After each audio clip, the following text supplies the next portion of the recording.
This is SportsCenter Live. And this is SportsCenter on the road from Dallas, Arlington to be exact, at the AT&T Stadium.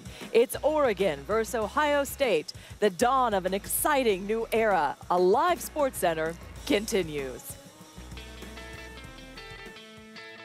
Yeah, I had the opportunity to come down to Dallas today to be a part of ESPN, and we were chosen as a program because we were the team that lost to both these teams. We were also chosen because we're an 11-2 football team and are on the cusp of being here ourselves. Congratulations on that bowl win against Baylor. Baylor. Talk about life-defining moments. That may have been the bowl of the season. The 21 points to come from behind, a great win for your program.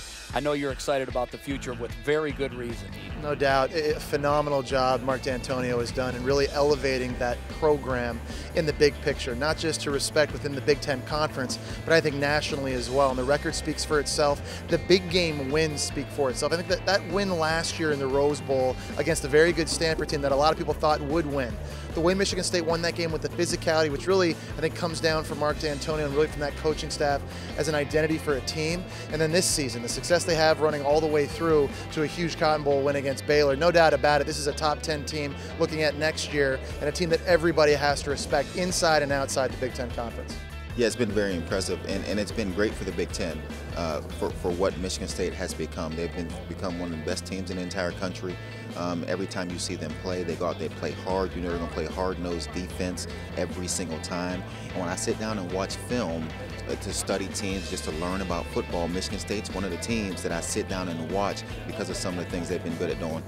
Mark Dantonio, the only head coach in the country who has the first-hand experience of playing both teams, fresh off that Cotton Bowl Classic victory. Congratulations. How was that trophy there, Coach? Yeah, it was a little heavy.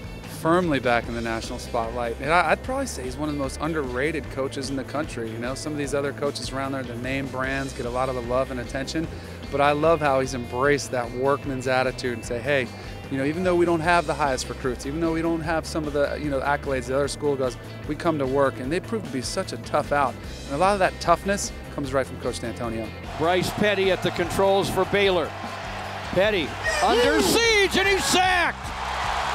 Lawrence Thomas drags down Bryce Petty, gets the sack. Your comeback win against Baylor is one of the most entertaining games of the entire bowl season. Was there any part of you that after it was over, you were even a little surprised you were able to come back from that kind of deficit? Well, you know, we kept pacing the game. We just kept, you know, we were able to always move the football, and then something would happen. So we turned the ball over 2 times in the red zone, and defensively, you know, the game was starting to shrink, and they needed to be able to run the football, and they weren't able to run it. So some things happened.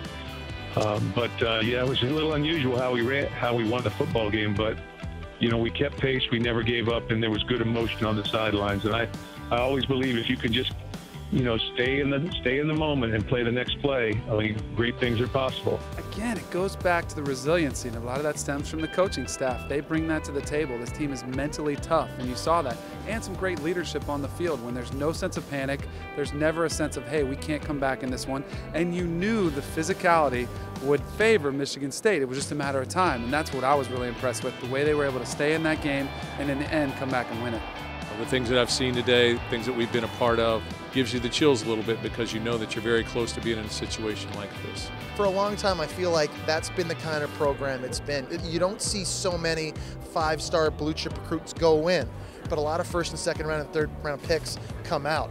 And obviously that's a testament to Mark Dantonio and that entire coaching staff for getting guys in, whether you redshirt them or you don't, developing them. And guys that want to stay and play 4 or 5 years in the program speaks volumes for the job Mark Dantonio has done. That's why Mark Dantonio is one of the highest paid coaches in all of college football, because he gets wins, he develops players. There's a complete synergy right there, and he has Michigan State the highest it's been, I think, in the minds of college football fans from a respect level and a standpoint that it's been in a very long time. We're part of the conversation. That's where we want to be. We've handled success. We're inching our way forward. Well, you know, I got to give a shout out to my Spartan dogs out there. You know, they made it all happen. And Connor Cook is coming back for his senior year, and then also Shalik Calhoun. So that's 2 big guys that, you know, we want to be in the conversation. I think maybe we are, but we're going to find out. This is the game of inches. Yeah, for sure. After the bowl season, the Big Ten is in the conversation, if not during the regular season. Thank you. Well done. Thanks, Mark.